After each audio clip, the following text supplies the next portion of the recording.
Hello friends, ಇವತ್ತಿನ ಸಂಚಿಕೆಯಲ್ಲಿ ಏನಾಯಿತು ಅಂತ ನೋಡ್ಕೊಂಡು ಬರೋಣ ಬನ್ನಿ. ಆದಿಗೆ ಶಾಲನ್ನು ಹೊದಿಸಿ ತಲೆಗೆ ಪೇಟನ್ನು ಹಾಕಿ ಅವಾರ್ಡ್ ಕೊಡಬೇಕು ಅನ್ನುವಾಗ, ಸರ್ ಅವಾರ್ಡ್ ತಗೊಳ್ಳೋಕ್ಕೂ ಮುಂಚೆ ನಾನೊಂದೆರಡು ಮಾತಾಡ್ಬೋದಾ ಅಂತಾನೆ ಆದಿ. ಶ್ಯೂರ್, ವೈ ನಾಟ್, ಖಂಡಿತ ಅಂತಾರೆ ಭಾಸ್ಕರ್ ರಾವ್. ಆಗ ಆದಿ, ಎಲ್ರಿಗೂ ನಮಸ್ಕಾರ. ಮೊದಲನೇದಾಗಿ ಇಲ್ಲಿ ಆಗಿರೋ ಎಲ್ಲ ಏರುಪೇರುಗಳಿಗೆ ನಿಮ್ಮೆಲ್ಲರನ್ನ ಕ್ಷಮೆ ಕೇಳ್ತಾ ಇದ್ದೀನಿ. Bhaskar Rao sir, sorry for the convenience. ಈಗ ನಾನು ವಿಷಯಕ್ಕೆ ಬರ್ತೀನಿ. ಇವತ್ತು ನಾನು ಈ ವೇದಿಕೆ ಮೇಲೆ ನಿಂತಿದ್ದೀನಿ ಅಂತಂದರೆ ಅದಕ್ಕೆ ತುಂಬ ಜನ ಕಾರಣ ಇದ್ದಾರೆ. ಮೊದಲನೇದಾಗಿ ನನಗೆ ಜೀವ ಕೊಟ್ಟ ನನ್ನ ತಂದೆ, ಇನ್ನೊಬ್ಬರು ಜೀವನನ ಹೇಗೆ ನಡ್ಸ್ಕೊಂಡು ಹೋಗಬೇಕು ಅಂತ ಹೇಳಿಕೊಟ್ಟ ನನ್ನ ಅತ್ತೆ. ನಾನಿವತ್ತು ಇಲ್ಲಿ ನಿಂತಿರೋದಕ್ಕೆ ಅವರು ಕೂಡ ಕಾರಣ. ಇಬ್ಬರ ಜೊತೆಗೆ ಇನ್ನೊಬ್ಬರು ಇದ್ದಾರೆ, ಅವರನ್ನು ಹುಡುಕ್ತಿದ್ದೀನಿ, ಅವ್ರು ಕಾಣ್ತಿಲ್ಲ.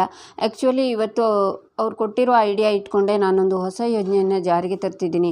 ಇಲ್ಲಿರೋ ಎಷ್ಟೋ ಜನಕ್ಕೆ ತಮ್ಮ ಮಕ್ಕಳು ತಮ್ಮ ಹಾಗೆ ಆಗೋದು ಬೇಡ, ನಮಗಿಂತ ಒಳ್ಳೆ ಸ್ಥಾನದಲ್ಲಿ ಇರಲಿ ಅಂತ ತುಂಬ ಕನಸುಗಳನ್ನು ಕಟ್ಕೊಂಡಿರ್ತಾರೆ. ತುಂಬ ಸಲ ಪ್ರಾಪರ್ ಎಜುಕೇಷನ್ ಸಿಗದೇನೋ, ಒಳ್ಳೆ ಕೋಚಿಂಗ್ ಸಿಗದೇನೋ ಆ ಅಪ್ಪ ಅಮ್ಮನ ಕನಸು ನನಸಾಗೆ ಉಳಿದ್ಬಿಡುತ್ತೆ. ಆ ಕನಸಿಗೆ ಬಣ್ಣ ತುಂಬಿ ಒಂದು ಚಂದವಾದ ಆಕಾರವನ್ನು ಕೊಡಬೇಕು ಅನ್ನೋದು ನನಗೆ ಐಡಿಯಾ ಕೊಟ್ರಲ್ಲ ಅವರ ಆಸೆ. ಅವರ ಆಸೆಯಂತೆ ನಮ್ಮಲ್ಲಿರೋ ಅಷ್ಟು ವರ್ಕಿಂಗ್ ಕ್ಲಾಸ್ ಜನಗಳ ಮಕ್ಕಳಿಗೆ ನಮ್ಮ NGO ಇಂದ ಸ್ಕಾಲರ್ಶಿಪ್ ಅನೌನ್ಸ್ ಮಾಡ್ತಿದ್ದೀವಿ ಅಂತಾನೆ ಆದಿ. ಎಲ್ಲರೂ ಕ್ಲಾಪ್ಸ್ ಮಾಡ್ತಾರೆ.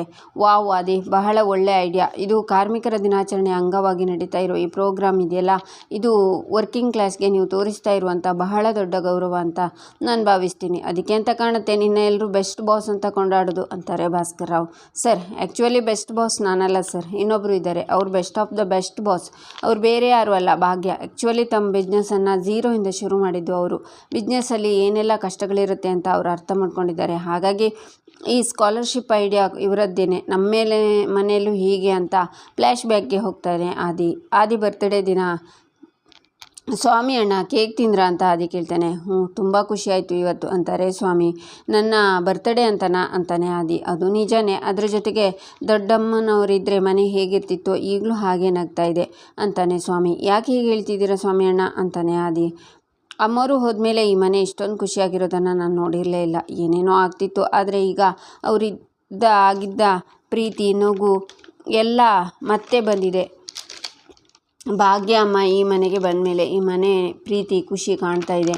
ಒಂದು ಗಂಡಸು ಅಡುಗೆ ಮನೆ ಮ್ಯಾನೇಜ್ ಮಾಡೋದಕ್ಕೂ ಒಂದು ಹೆಂಗಸು ಅಡುಗೆ ಮನೆ ಮ್ಯಾನೇಜ್ ಮಾಡೋದಕ್ಕೂ ಇರೋ ವ್ಯತ್ಯಾಸ ಈಗ ಕಾಣ್ತಾ ಇದೆ. ಅಷ್ಟೇ ಅಲ್ಲ, ಇಡೀ ಅಡುಗೆ ಮನೆಗೆ ಅವರಿಂದ ನಗ್ತಾ ಇದೆ. ಮಾಡೋ ಅಡುಗೆ ಪ್ರತಿದಿನ ಟೇಸ್ಟ್ ಆಗಿರೋದು ಮಾಡೋ ಕೈಗಳಿಂದ ಅಲ್ಲ, ಅಡುಗೆ ಮಾಡೋ ಪರಿಶುದ್ಧವಾದ ಮನಸ್ಸಿಂದ. ಆ ಮನಸ್ಸು ಭಾಗ್ಯ ಅಮ್ಮರೋದು. ದೊಡ್ಡ ಅಮ್ಮನವರ ಪ್ರೀತಿ ಮತ್ತು ಎಲ್ಲನೂ ಅವರಲ್ಲಿದೆ. ತುಂಬ ಒಳ್ಳೆಯವರು. ನೀವೇ ನೋಡಿ ಬೇಕಿದ್ರೆ ಈ ಮನೆ ಎಷ್ಟು ಖುಷಿಯಾಗಿ ನಗ್ತಿದೆ ಅಂತ. ಸ್ವಾಮಿ ಅಲ್ಲಿ ನಗ್ತಿರೋರನ್ನೆಲ್ಲ ತೋರಿಸ್ತಾನೆ. ನಂತರ ಆದಿ ಫ್ಲ್ಯಾಶ್ ಬ್ಯಾಕಿಂದ ಹೊರಗೆ ಬಂದು, ಒಂದು ಹೆಣ್ಣು ಬಿಸ್ನೆಸ್ಸಲ್ಲಿ ಸಕ್ಸಸ್ಫುಲ್ ಆದಾಗ ಅಥವಾ ಒಂದು ಕಂಪ್ನಿ ಬಾಸ್ ಆದಾಗ ಮಾತ್ರ ಅದನ್ನು ಸಾಧನೆ ಅಂತ ಹೇಳ್ತೀವಿ. ಬಟ್ ಒಂದು ಮನೆನ ಸಂಭಾಳಿಸಿ ಮನೇಲಿರೋ ಅಷ್ಟು ಜನಗಳನ್ನು ಸಂತೋಷವಾಗಿಡುತ್ತಿದೆಯಲ್ಲ, ಅದು ಕೂಡ ಒಂದು ಸಾಧನೆ. ಆ ಎರಡೂ ಸಾಧನೆಗಳಲ್ಲಿ ನಮ್ಮ ಭಾಗ್ಯ ಅವರು ನಂಬರ್ 1. ನಾನು ಭಾಗ್ಯವರನ್ನು ಮದುವೆ ಆದಾಗ ಕೆಲವರೆಲ್ಲ ಆಡ್ಕೊಂಡು ವಿಡಿಯೋ ಹಾಕಿದ್ರಲ್ಲ, ಅವರೆಲ್ಲ ಇದನ್ನು ಹಾಕಿ ಇದನ್ನು ವೈರಲ್ ಮಾಡಿ ಭಾಗ್ಯ ಅವರು ಗ್ರೇಟ್ನೆಸ್ ಏನು ಅಂತ ಎಲ್ಲರೂ ಅಂದ್ಕೊಂಡಿರ್ಬೋದು. ನಾನು ಇಷ್ಟೆಲ್ಲ ಅವ್ರ ಬಗ್ಗೆ ಹೇಳ್ತಿದ್ದೀನಿ.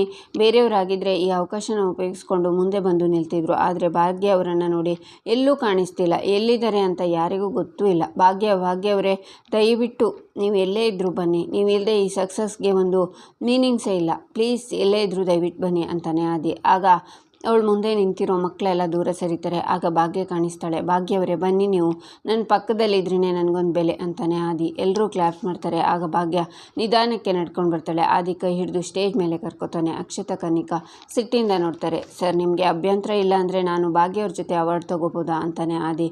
ಖಂಡಿತ ತಗೋಬೋದು. ಪ್ರತಿ ಪುರುಷನ ಯಶಸ್ಸಿನ ಹಿಂದೆ ಒಬ್ಬ ಮಹಿಳೆ ಇರ್ತಾಳೆ ಅನ್ನೋ ಮಾತಿದೆ. ಅದಕ್ಕೆ ಜೀವಂತ ಉದಾಹರಣೆ ಇದೆ. ನಿಮ್ಮಿಬ್ಬರಿಗೂ ಸೇರಬೇಕಾದಂಥ ಅವಾರ್ಡ್ ಹೆಮ್ಮೆಯಿಂದ ನಿಮ್ಮಿಬ್ಬರಿಗೂ ಕೊಡ್ತೀನಿ ಅಂತ ಅವಾರ್ಡನ್ನು ಭಾಸ್ಕರ್ ರಾವ್ ಕೊಡ್ತಾರೆ. ಅದನ್ನೆಲ್ಲ ಫೋನಲ್ಲಿ ನೋಡ್ತಾ ಇದ್ದ ಕಾಮತ್, ಕಿಶನ್, ಪೂಜಾ ಖುಷಿ ಆಗ್ತಾರೆ.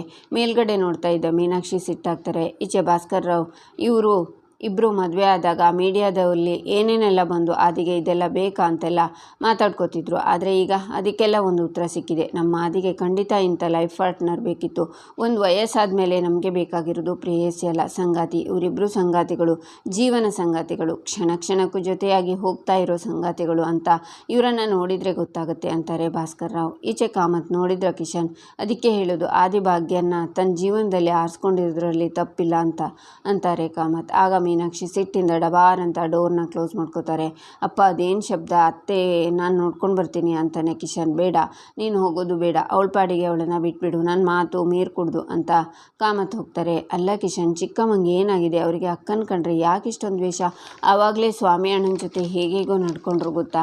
ನನಗಂತೂ ಭಯನೇ ಆಗ್ಬಿಟ್ಟಿತ್ತು. ಅವನ ಕೇಳಿದ್ದಕ್ಕೆ ಮನಸ್ಸಿಗೆ ಏನೋ ಗಾಯ ಅಂತ ಹೇಳಿದರು. ಏನು ಕಿಶನ್ ಅದು? ನಿಮಗೇನಾದರೂ ಗೊತ್ತಾ ಅಂತಾಳೆ ಪೂಜಾ. ನನಗೆ ನಿಜವಾಗ್ಲೂ ಗೊತ್ತಾಗ್ತಿಲ್ಲ ಪೂಜಾ, ಅತ್ತೆ ಈ ಥರ ಯಾವತ್ತೂ ನಡ್ಕೊಂಡೇ ಇಲ್ಲ. ಮೇಲಾಗಿ ಅವ್ರ ಮನಸ್ಸಿಗೆ ಘಾಸಿಯಾಗಿರೋ ಥರ ಘಟನೆ ನಡೆದಿಲ್ಲ. ಅದೇ ಅಣ್ಣನ ಅವ್ರು ತುಂಬಾ ಹಚ್ಕೊಂಡಿದ್ರು. ಇತ್ತೀಚೆಗೆ ಅವನು ಅವ್ರ ಮಾತನ್ನು ಕೇಳ್ತಿಲ್ಲ ಅನ್ನೋ ಬೇಜಾರಿದೆ. ಹಾಗಂತ ರೀಸನ್ ಅದೇ ಅಂತಲೂ ಹೇಳೋಕ್ಕಾಗಲ್ಲ ಅಂತ ಕಿಶನ್ ಹೋಗ್ತಾನೆ.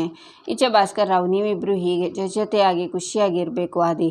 ನಿನಗೆ ನಿನ್ನ ಒಳ್ಳೆತನಕ್ಕೆ ಹೇಳಿ ಮಾಡಿಸಿದಂಥ ಜೋಡಿ ಭಾಗ್ಯ. ಆಮೇಲೆ ನಿಮ್ಮ ತಲೆಯಲ್ಲಿ ಏನು ಓಡ್ತಿದೆ ಅಂತ ನಾನು ಚೆನ್ನಾಗಿ ಓದಬಲ್ಲೆ. ಸಿಟ್ಟು ಮಾಡ್ಕೊಂಡು ಹೋಗಿದ್ದ ವ್ಯಕ್ತಿ ಮತ್ತೆ ಹೇಗೆ ಬಂದ? ವಾಪಸ್ ಬಂದನಲ್ಲ ಅಂತ ಹೇಳಿದ್ನಲ್ಲ ಅಂತ ನೀವೆಲ್ಲರೂ ಯೋಚನೆ ಮಾಡ್ತಿದ್ದೀರಿ ಅಲ್ವಾ? ಒಂದು ಕ್ಷಣ ಕೋಪದಲ್ಲಿ ತಗೊಂಡಂಥ ನಿರ್ಧಾರ ಇಂಥ ಅದ್ಭುತವಾದ ಫಂಕ್ಷನ್ನ ಹಾಳು ಮಾಡಿಬಿಡುತ್ತೆ ಅಂತ ಭಾಗ್ಯ ನನಗೆ ಕನ್ವಿನ್ಸ್ ಮಾಡಿದ್ಲು. ಹಾಗಾಗಿ ಆ ಕಾರಣಕ್ಕಾಗಿ ನಾನು ವಾಪಸ್ ಬಂದಿದ್ದು ಅಂತ ಫ್ಲ್ಯಾಶ್ ಬ್ಯಾಕ್ಗೆ ಹೋಗ್ತಾರೆ ಭಾಸ್ಕರ್ ರಾವ್. ಅವರು ಸಿಟ್ಟಿಂದ ಹೋಗ್ತಾ ಇರ್ತಾರೆ. ಆಗ ಭಾಗ್ಯ ಸರ್ ಅಂತ ಓಡಿ ಬರುವಾಗ ಒಬ್ಬಳು ಹೋಗ್ತಾ ಇರೋವಳಿಗೆ ಡಿಕ್ಕಿ ಹೊಡಿತಾಳೆ. ಆಗ ಅವಳ ಕೈಯಲ್ಲಿರೋದೆಲ್ಲ ಕೆಳಗಡೆ ಚೆಲ್ಲುತ್ತೆ. ಸಾರಿ ಅಕ್ಕ, ಅರ್ಜೆಂಟಲ್ಲಿದೆ ಸರ್ ಸರ್ ಅಂತ ಕೂಗ್ತಾಳೆ ಭಾಗ್ಯ. ಕಾರ್ ಹತ್ರ ನಿಂತ್ಕೊಂಡು ನೋಡಿ ಭಾಸ್ಕರ್ ರಾವ್ ಕಾರಲ್ಲಿ ಕೂತ್ಕೋತಾರೆ. ಅವಳಿಗೆ ಎಲ್ಲ ಬಿದ್ದಿರೋದನ್ನು ತೆಗೆದುಕೊಟ್ಟು ಸಾರಿ ಸರ್, ಪ್ಲೀಸ್ ಪ್ಲೀಸ್ ಅಂತ ಕ್ಷಮಿಸಿಬಿಡಿ ಸರ್ ಅಂತ ಭಾಗ್ಯ ಬರ್ತಾಳೆ. ಏನ್ರಿ ಅದು ನಿಮ್ಮ ತಲೆನೋವು ಅಂತ ಕಾರಿಂದ ಇಳಿತಾರೆ ಭಾಸ್ಕರ್ ರಾವ್. ಸಾರಿ ಸರ್, ನನ್ನಿಂದ ತಪ್ಪಾಗಿದೆ ಸರ್, ನನಗೆ ಗೊತ್ತು ಸರ್, ಪ್ಲೀಸ್ ನನ್ನನ್ನು ಕ್ಷಮಿಸಿಬಿಡಿ ಸರ್.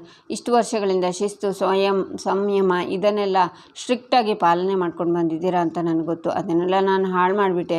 Sorry sir. ಆದರೆ ಸರ್, ಇದು ಯಾವುದು ಬೇಕು ಅಂತ ಆಗಿದ್ದಲ್ಲ ಸರ್, ಆಕಸ್ಮಿಕವಾಗಿ ಆಗಿದ್ದು. ಹಾಗಂತ ನಾನು ಮಾಡಿರೋದು ಸರಿ ಅಂತ ಹೇಳ್ತಿಲ್ಲ ಸರ್. ತಪ್ಪಾಗೋದು ಸ್ವಾಭಾವಿಕ ಅಲ್ವಾ? ಹಾಗಂತ ಪ್ರತಿ ತಪ್ಪಿಗೆ ಒಂದು ಕ್ಷಮೆ ಕೂಡ ಇರುತ್ತೆ ಅಲ್ವಾ ಸರ್? ಚಿಕ್ಕ ಚಿಕ್ಕ ತಪ್ಪುಗಳನ್ನು ಕ್ಷಮಿಸುವಂಥ ಗುಣ ಇರೋರೇ ಅಲ್ವಾ ಸರ್ ದೊಡ್ಡ ವ್ಯಕ್ತಿ ಅನ್ಸ್ಕೊಳ್ಳೋದು? ನಿಮಗೆ ತಿಳಿದೇ ಇರೋ ವಿಷಯ ಏನೂ ಇಲ್ಲ ಸರ್. ಆದರೂ ಕ್ಷಮೆ ಕೇಳೋಕ್ಕಿಂತ ಕ್ಷಮಿಸೋನು ದೊಡ್ಡ ವ್ಯಕ್ತಿ ಆಗ್ತಾನಲ್ವ ಸರ್. ಇಲ್ಲಿರೋದು ಯಾರಿಗೂ ನಿಮ್ಮ ಕೋಪನ ತಡ್ಕೊಳ್ಳುವಂಥ ಶಕ್ತಿ ಇಲ್ಲ ಸರ್. ನಿಮ್ಮ ಕೋಪ ಈಗ ಗುಬ್ಬಿ ಮೇಲೆ ಬ್ರಹ್ಮಾಸ್ತ್ರ ಅನ್ನೋ ಥರ ಆಗಿಬಿಡುತ್ತೆ. ನೀವು ನನ್ನನ್ನು ಕ್ಷಮಿಸಿದರೆ ಈ ಉಸಿರು ಇರೋ ತನಕ ನಿಮ್ಮ ಉಪಕಾರನ ಮರೆಯೋದಿಲ್ಲ ಸರ್. ಇಷ್ಟಕ್ಕೂ ತಪ್ಪು ಮಾಡಿರೋರು ನಾನಲ್ವಾ? ನನಗೆ ಮಾತ್ರ ಶಿಕ್ಷೆ ಆಗಬೇಕು ತಾನೆ? ಆದಿ ಅವರು ಈ ಸ್ಥಾನಕ್ಕೆ ಬರಬೇಕಾದ್ರೆ ಎಷ್ಟೆಲ್ಲ ಕಷ್ಟಪಟ್ಟಿದ್ದಾರೆ ಅಂತ ನಿಮಗೆ ಗೊತ್ತಲ್ವ ಸರ್? ಇವತ್ತೇನಾದರೂ ಈ ಕಾರ್ಯಕ್ರಮ ನಡೆದೇ ಅರ್ಧಕ್ಕೆ ನಿಂತೋದ್ರೆ ಅವ್ರು ಇಷ್ಟು ವರ್ಷ ಪಟ್ಟು ಶ್ರಮಕ್ಕೆ ನೀರೆರಿಸಿದ ಹಾಗಾಗತ್ತೆ. ಕುಂಬಾರನಿಗೆ ವರುಷ, ದೊಣ್ಣೆಗೆ ನಿಮಿಷ ಅಂತಾರಲ್ಲ ಸರ್, ಹಾಗಾಗತ್ತೆ. ಹಾಗಾಗೋಕ್ಕೆ ಬಿಡಬೇಡಿ ಪ್ಲೀಸ್ ಸರ್. ಸಾರಿ ಸರ್ ಅಂತಾಳೆ ಭಾಗ್ಯ. ಈಚೆ ಭಾಸ್ಕರ್ ರಾವ್ ಫ್ಲ್ಯಾಶ್ ಬ್ಯಾಕಿಂದ ಹೊರಗೆ ಬಂದು, ನಾನು ಕನ್ವಿನ್ಸ್ ಆಗಿದ್ದು ಭಾಗ್ಯ ಬಂದು ನನ್ನ ಹತ್ರ ಮಾತಾಡಿದ್ಲು ಅಂತಲ್ಲ, ಅವಳು ಆದಿಗೋಸ್ಕರ ನನ್ನ ಹತ್ರ ಮಾತಾಡಿದ್ಲಲ್ಲ, ಅದಕ್ಕೆ ಆದಿಪಟ್ಟ ಶ್ರಮಕ್ಕೋಸ್ಕರ ಅವಳು ನನ್ನ ಹತ್ರ ಬಂದು ಹೇಳಿದ್ಲು. ಕ್ಷಮಿಸೋ ಗುಣ ಎಲ್ಲದಕ್ಕಿಂತ ದೊಡ್ಡದು ಅನ್ನೋದನ್ನು ಭಾಗ್ಯ ನನಗೆ ಮನವರಿಕೆ ಮಾಡಿದ್ಲು. ನನ್ನನ್ನು ತಡೆಯೋಕ್ಕೆ ಬರುವಾಗ ಕೆಲಸದ ಹುಡುಗಿಗೆ ಡಿಕ್ಕಿ ಹೊಡೆದು ಹುಡುಗಿ ಕೈಯಲ್ಲಿರೋ ಕಸ ಎಲ್ಲ ಚೆಲ್ಲೋಯ್ತು. ಆ ಹುಡುಗಿಗೆ ಸಹಾಯ ಮಾಡೋ ಅವಶ್ಯಕತೆ ಅವಳಿಗೆ ಇರಲಿಲ್ಲ. ಮಾನವೀಯತೆ ದೃಷ್ಟಿಯಿಂದ ಸಹಾಯನೂ ಮಾಡಿದ್ಲು. ಅದನ್ನು ನೋಡಿ ನನ್ನ ಮನಸ್ಸು ಕರಗಿದ್ದು. ಅದು ಅವಳ ಹುಟ್ಟು ಗುಣ. ಭಾಗ್ಯ ಅವರು 4 ಮಾತಾಡಬೇಕು ಅಂತ ಕೇಳ್ಕೊತೀನಿ ಅಂತಾರೆ ಭಾಸ್ಕರ್ ರಾವ್. ಬೇಡ ಬೇಡ ಅಂತ ಭಾಗ್ಯ ಸನ್ನೆ ಮಾಡ್ತಾಳೆ. ಈಚೆ ಮೀನಾಕ್ಷಿ ಕೂತಿರ್ತಾರೆ. ಕಾಮತ್ ಬರ್ತಾರೆ. ಮೀನಾಕ್ಷಿ ಅಂತ ನೀರನ್ನು ಕೊಟ್ಟು ಮಾತ್ರೆನ ಕೊಡ್ತಾರೆ. ಮಾತ್ರೆನ ತಗೋತಾರೆ ಮೀನಾಕ್ಷಿ. ಮಾತಾಡಿದಮ್ಮ ಮೀನಾಕ್ಷಿ, ನಾನು ಡಾಕ್ಟರ್ ರಘುರಾಮ್ ಜೊತೆ ಮಾತಾಡಿ ಅಪಾಯಿಂಟ್ಮೆಂಟ್ ತಗೊಂಡಿದ್ದೀನಿ, ನಾಳೆ ಹೋಗ್ಬರೋಣ ಅಂತಾರೆ ಕಾಮತ್. ಇದಕ್ಕೋಸ್ಕರ ಕರೆಸಿದ್ದ ನನ್ನನ್ನು? ಏನೋ ಮಾತಾಡಬೇಕು ಅಂದಾಗ ಏನೋ ವಿಷಯ ಅಂದ್ಕೊಂಡೆ, ಆದರೆ ಈ ವಿಷಯ ಅಂತ ಗೊತ್ತಿರಲಿಲ್ಲ. ನೋಡೋಣ, ನಾನು ಯಾವ ಡಾಕ್ಟ್ರ್ ಹತ್ರನೂ ಬರಲ್ಲ, ಯಾವ ಟ್ರೀಟ್ಮೆಂಟು ಬೇಕಾಗಿಲ್ಲ, ನನ್ನನ್ನು ನಾನು ಮ್ಯಾನೇಜ್ ಮಾಡ್ಕೋತೀನಿ. ಇಷ್ಟೆಲ್ಲ ನೋವು ತಿಂದವಳಿಗೆ ನಾನು ಹ್ಯಾಂಡ್ಲ್ ಮಾಡ್ಕೊಳ್ಳೋದು ಚೆನ್ನಾಗಿ ಗೊತ್ತು ಅಂತಾರೆ ಮೀನಾಕ್ಷಿ, ನೀನು ಡಾಕ್ಟ್ರ್ ಹತ್ರನೂ ಬರೋದಿಲ್ಲ ಅಂತೀಯ, ಟ್ರೀಟ್ಮೆಂಟು ತಗೊಳ್ಳೋದಿಲ್ಲ ಅಂತೀಯ. ಸರಿ, ಅದನ್ನು ಒಪ್ಕೊಳ್ಳೋಣ. ಆದರೆ ಆದಿ ವಿಷಯದಲ್ಲಿ ನೀನು ತುಂಬ ಓವರಾಗಿ ಥಿಂಕ್ ಮಾಡ್ತಿದ್ಯಮ್ಮ. ಅದರಿಂದ ನಿನ್ನ ಮನಸ್ಸನ್ನು ಇನ್ನಷ್ಟು ಹಾಳು ಮಾಡ್ಕೋತಿದ್ಯಾ. ಸರಿ ಇಲ್ಲಮ್ಮ. ಅಂಥದ್ದೇನು ಮಾಡಿದ್ದಾನೆ ಅವನು? ಆಯಿತು, ಅವನು ತಪ್ಪೇ ಮಾಡಿದ್ದಾನೆ ಅಂದ್ಕೊಳ್ಳೋಣ. ತಾಯಿ ಮನಸ್ಸಲ್ವಾ, ಕ್ಷಮಿಸು ಅಂತಾರೆ ಕಾಮತ್. ಏನು ಕ್ಷಮಿಸೋದಾ? ಆ ದಿನ ಅದು ಈ ವಿಷಯದಲ್ಲಿ ಸಾಧ್ಯನೇ ಇಲ್ಲ. ಮೇಲಿಂದ ಬ್ರಹ್ಮ ಇಳಿದು ಬಂದು ಹೇಳಿದ್ರು ಅದು ಸಾಧ್ಯ ಇಲ್ಲ ಅಂತ ನಿನಗೂ ಚೆನ್ನಾಗಿ ಗೊತ್ತು. ನನ್ನ ವಿಷಯದಲ್ಲಿ ತಪ್ಪು ಮಾಡಿದವ್ರನ್ನ ನಾನು ಯಾವತ್ತೂ ಕ್ಷಮಿಸಿಲ್ಲ. ಆದಿನೂ ಅದರಿಂದ ಹೊರತಾಗಿಲ್ಲ. ಜೊತೆಗೆ ಈಗ ಸೇರ್ಕೊಂಡಿದ್ದಾಳಲ್ಲ ಮನೆ ಬೆಳಗೋ ಸೊಸೆ, ಅವಳನ್ನು ನಾನು ಕ್ಷಮಿಸೋಲ್ಲ. ನನಗೆ ನಂಬಿಕೆ ದ್ರೋಹ ಮಾಡಿದ್ದಾರೆ ಇಬ್ಬರು. ಅವರನ್ನು ನನ್ನ ಹತ್ರ ನಾನು ಯಾವತ್ತೂ ಸೇರಿಸ್ಕೊಳ್ಳಲ್ಲ. ನೋಡೋಣ, ಇರೋದು 2 ಆಯ್ಕೆ. ಒಂದು, ನನ್ನ ಜೀವನದಲ್ಲಿ ಅವರಿರಲ್ಲ, ಇನ್ನೊಂದು ಅವ್ರ ಜೀವನದಲ್ಲಿ ನಾನಿರಲ್ಲ. ಯಾವುದು ಬೇಕು ಅನ್ನೋದು ಅವರವರೇ ಅವ್ರ ಆಯ್ಕೆ ಅಂತ ಮೀನಾಕ್ಷಿ ಹೋಗ್ತಾರೆ. ಈಚೆ ಭಾಗ್ಯ, ನನಗೆ ಮಾತಾಡೋಕ್ಕೆಲ್ಲ ಬರಲ್ಲ ಸರ್ ಪ್ಲೀಸ್ ಅಂತಾಳೆ. ಅದು ಹೇಗಾಗುತ್ತೆ, ಮಾತಾಡಲೇಬೇಕು ಅಂತಾರೆ ಭಾಸ್ಕರ್ ರಾವ್. ಭಾಗ್ಯ ಪ್ಲೀಸ್ ಹೋಗಿ ಮಾತಾಡಿ, ಹೋಗಿ ಭಾಗ್ಯ ಅಂತ ಭಾಗ್ಯನ ಕಳಿಸ್ತಾನೆ ಆದಿ. ಆಗ ಭಾಗ್ಯ ಬಂದು ಎಲ್ರಿಗೂ ನಮಸ್ಕಾರ. ಮೊದಲನೇದಾಗಿ ಇವತ್ತು ನನ್ನಿಂದ ಜನಕ್ಕೆ ತೊಂದರೆ ಆಗಿದೆ, ಅದಕ್ಕೆ ನಾನು ನಿಮ್ಮೆಲ್ಲರ ಹತ್ರ ಕ್ಷಮೆ ಕೇಳ್ತೀನಿ. ಆದಿಯವರು ನನ್ನನ್ನು ತುಂಬಾ ಹೊಗಳಿದ್ರು, ಆದರೆ ಅದಕ್ಕೆಲ್ಲ ನಾನು ಅರ್ಹಳಿದ್ದೀನೋ ಇಲ್ವೋ ಅಂತ ನನಗೆ ನಿಜವಾಗ್ಲೂ ಗೊತ್ತಿಲ್ಲ. ಮೊದಲಿನಿಂದನೂ ನನ್ನ ತಾಯಿ ಮತ್ತು ಅತ್ತೆ ನನಗೆ ಹೇಳ್ಕೊಟ್ಟಿರೋದು ಒಂದೇ, ಸರಳವಾಗಿರಬೇಕು, ಏನೇ ಬಂದರೂ ತಾಳ್ಮೆನ ಕಳ್ಕೊಬಾರ್ದು, ಎಲ್ಲದನ್ನು ಧೈರ್ಯವಾಗಿ ಎದುರಿಸಬೇಕು ಅಂತ. ನಾವೆಲ್ಲರೂ ನಂಬಿರೋದು ಒಂದೇ ಅಲ್ವಾ, ಗೆದ್ದೇ ಗೆಲ್ಲುವೆವು, ಒಂದು ದಿನ ಗೆಲ್ಲಲೇಬೇಕು ಒಳ್ಳೆತನ, ಅದನ್ನು ನಾವೆಲ್ಲರೂ ಅನುಸರಿಸಬೇಕು. ಏನೇ ಬಂದರೂ ಏನೇ ಆದರೂ ಎಲ್ಲದರಲ್ಲೂ ಒಬ್ಬರು ಆಗಿರಲೇಬೇಕು. ನೀವು ಹಾಗೆ ಇರಿ, ಒಳ್ಳೆಯದಾಗಲಿ ಅಂತಾಳೆ ಭಾಗ್ಯ. ಎಲ್ಲರೂ ಚೆನ್ನಾಗಿ ಕ್ಲಾಪ್ಸ್ ಮಾಡ್ತಾರೆ. ಇಲ್ಲಿಗೆ ಈ ಸಂಚಿಕೆ ಮುಕ್ತಾಯವಾಗುತ್ತೆ. ಮುಂದಿನ ಸಂಚಿಕೆಗಾಗಿ ನಮ್ಮ ಚಾನಲನ್ನು ನೋಡಿ ಸಬ್ಸ್ಕ್ರೈಬ್ ಮಾಡಿ, ಲೈಕ್ ಮಾಡಿ, ಸಪೋರ್ಟ್ ಮಾಡೋದನ್ನು ಮರಿಬೇಡಿ.